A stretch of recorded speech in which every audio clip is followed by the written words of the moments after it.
Hello दोस्तों, मैं गौरव मिस्त्री ट्रू इवेंट्स हिंदी चैनल में आपका हार्दिक स्वागत करता हूं। दोस्तों, हाल ही में पश्चिम बंगाल में आए चक्रवात अम्फान के बारे में आपने जरूर सुना होगा।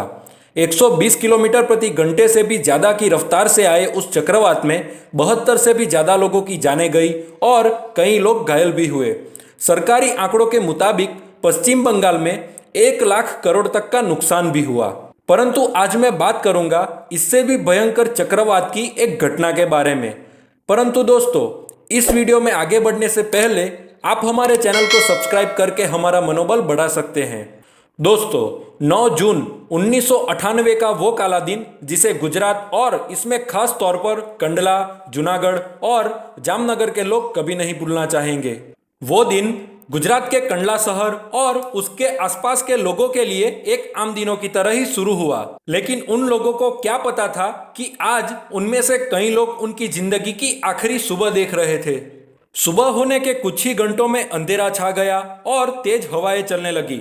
यह देखकर लोगों को आसानी से समझ में आ रहा था कि आज मौसम में कुछ तो गड़बड़ी थी, लेकिन एक अति भयानक चक्रवात के बारे में उन्होंने शायद ही सोचा होगा। उस समय कंडला बंदरगाह भारत के सबसे बड़े और पश्चिमी भारत के पेट्रोलियम आयात के लिए प्रवेश द्वार था। उस दिन बंदरगाह पर लगभग 15 जहाज और विशालकाय क्रेन के साथ कई छोटे बड़े संसाधन भी मौजूद थे। कंडला से बहुत ही नजदीक के सरवा गांव में दूसरे प्रदेश से आए लगभग 9000 लोगों की 2 बस्तियां थी, जिनमें ज्यादातर श्रमिक और बंदरगाह के मजदूर शामिल थे। उस दिन सुबह होने के अगले 6 घंटों में तेज हवाओं के साथ साथ काफी तेज बारिश होनी भी शुरू हो गई, जिसकी वजह से कुछ ही देर में बाढ़ आ गई और नमक के क्षेत्र एवं बंदरगाह के निवास वाले क्षेत्र बाढ़ की चपेट में आ गए। जैसे जैसे बाढ़ के पानी का स्तर बढ़ा, लोगों ने ऊंचे स्थानों पर जाना चालू कर दिया। इसके कुछ ही समय में चक्रवात अपना भयंकर रूप ले चुका था। 170 से 200 किलोमीटर प्रति घंटे की रफ्तार से हवाएं चल रही थी और 25 फीट तक की ऊंची ऊंची लहरें उठ रही थी। ये सब देखकर ऐसा लग रहा था कि जैसे वो लहरें पूरे शहर को थप्पड़ मार रही हो। बंदरगाह पर खड़ी विशालकाय क्रेन चक्रवात के कब्जे में आ चुकी थी।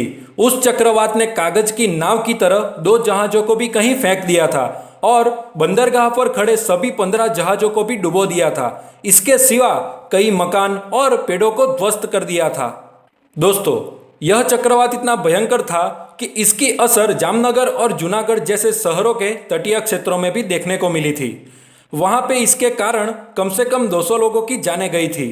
जामनगर की रिलायंस रिफाइनरी में निर्माण का काम करने वाले 50,000 श्रमिकों के अर्धस्थायी घर भी तहस नहस हो चुके थे। दोस्तों, चक्रवात जाने के बाद वहां का नजारा इतना भयंकर था कि देखने वाले का दिमाग चकरा जाए, क्योंकि अधिकांश शव पेड़ों पे लटके हुए, मछलियों से चिपके हुए और कई सारे शव नाली से बरामद किए गए थे। ट्रकें भर भर कर लाशें ले जाई जा रही थी। अस्पतालों में से भी भयंकर बदबू आ रही थी। कई मकान और पेड़ तो जैसे गायब ही हो गए थे।